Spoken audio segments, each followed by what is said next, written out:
Okay, so in this video, I'm going to show you how to use a digital multimeter. We are going to take basic measurements in a circuit. I put together a circuit on the breadboard. This is the circuit. It's a transistor, two resistors connected to VCC, an LED connected to ground. All right, so it is powered through a 5 volts DC power supply. So part of the video, I wanted to cover how to take a specific measurement. So for example, the first thing that we're going to measure voltage on R2, this resistor here. So in order to take measurement of voltage, this is direct current. Okay, so voltage, in order to measure voltage, we need to place the meter in parallel with the device that we want to measure.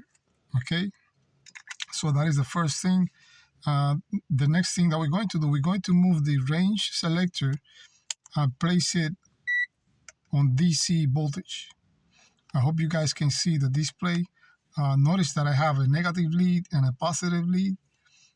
I'm going to place the negative lead. This is DC current, so DC current has polarity.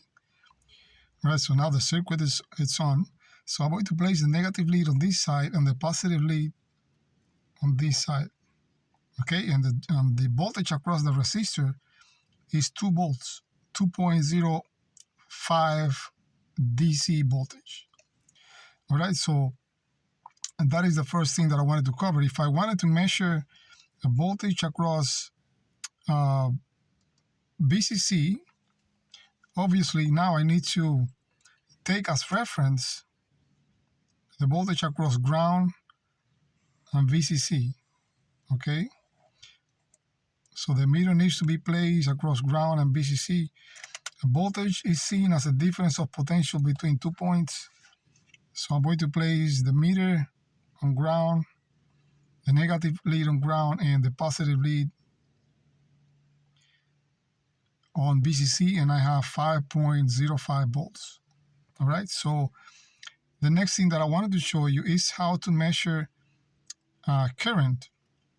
In order to measure current, you need to place the multimeter in series with the device or where the specific test point where you want to measure the current. So for example, if I wanted to measure the current flowing through the LED, I need to place my meter in series. I need to create a break in the circuit and place my meter in series with the transistor and the LED.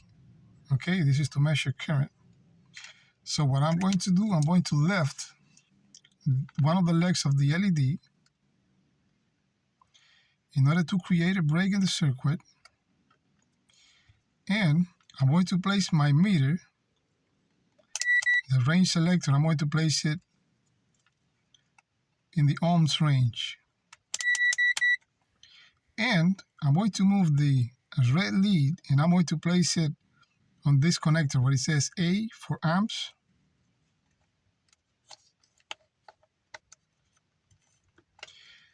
So now I'm going to connect the positive lead to the emitter of the transistor and the negative lead to the anode of the LED. So current is going to flow from the positive into the meter out through the negative. And we should be able to close the circuit. Okay?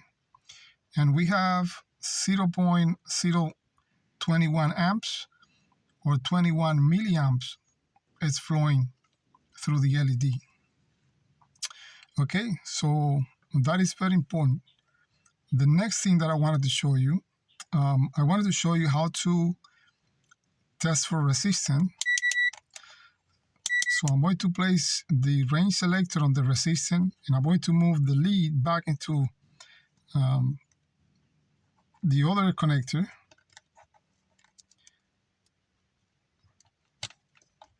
Here we go. And let's say that I wanted to measure this resistor. Notice that if I place my meters across the resistor,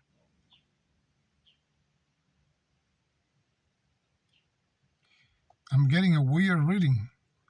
Actually, the circuit is not closed.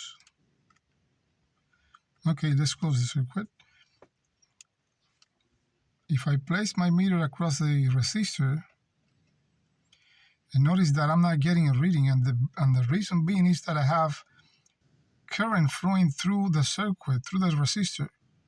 In order to measure resistance, you need to disconnect the power, and ideally what you want is to disconnect at least one leg of the circuit, because all the resistors around that resistor can affect the value of that resistor.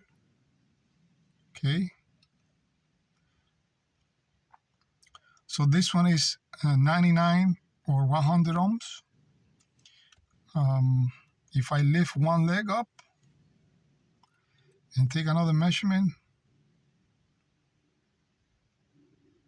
99.6, the same pretty much.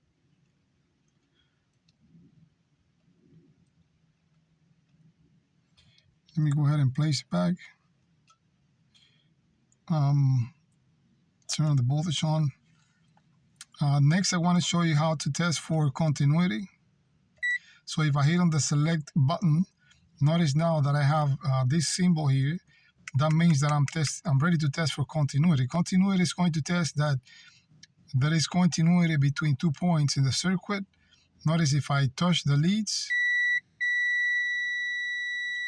I'm going to get a beep and also a ohms reading. Beeps means continuity. So if I wanted to test, for example, this black wire, make sure that there is continuity between this point and this pin right here.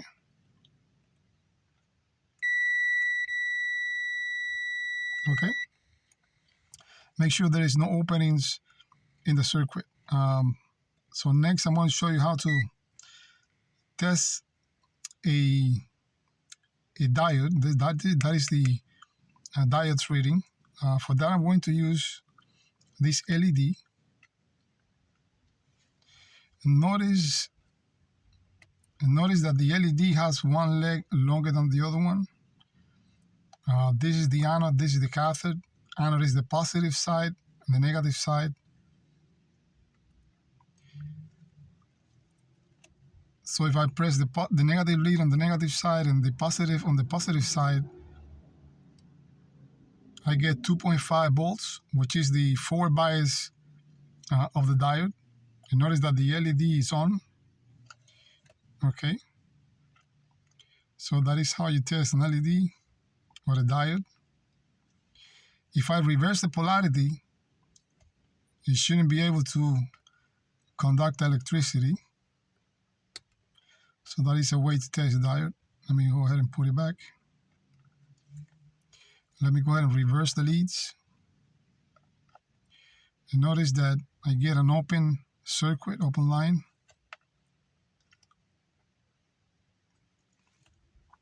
And next, let me go ahead and show you how to test a capacitor. So I'm going to hit on the select button again, and notice that it says nanofarads at the bottom.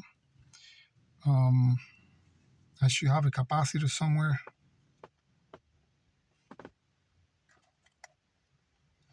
Here we go. Notice that this is an electrolytic capacitor, one leg longer than the other one. This is the negative side. Let me go ahead and place it here.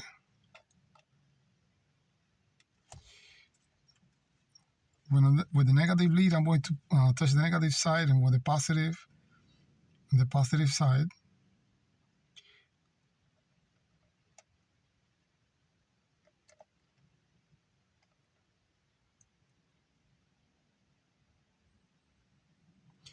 And this one is 9.9 microfarads, okay, 10 microfarads. Next, I want to show you how to, I'm not going to show you how to test temperature. You need a special probe for this. Next, I'm going to show you how to test for AC current. So what I'm going to do, I'm going to place the leads of my meter inside the power outlet. The power outlet usually have 120 volts AC. Notice that I place the range selector on AC voltage, 119.8 volts. If I move the range selector to hertz, I should be able to measure the frequency of the AC signal. Okay, so it is 60 hertz, 59, 60 hertz. And additionally, I can press on the duty cycle. Notice that I have a hertz duty cycle. And the duty cycle of the AC signal is 50%. That is the time that the positive half cycle is on in relationship to the period of the wave. Okay, so that was a quick video on how to take basic measurements using your digital multimeter. Thanks for watching, and see you in the next video.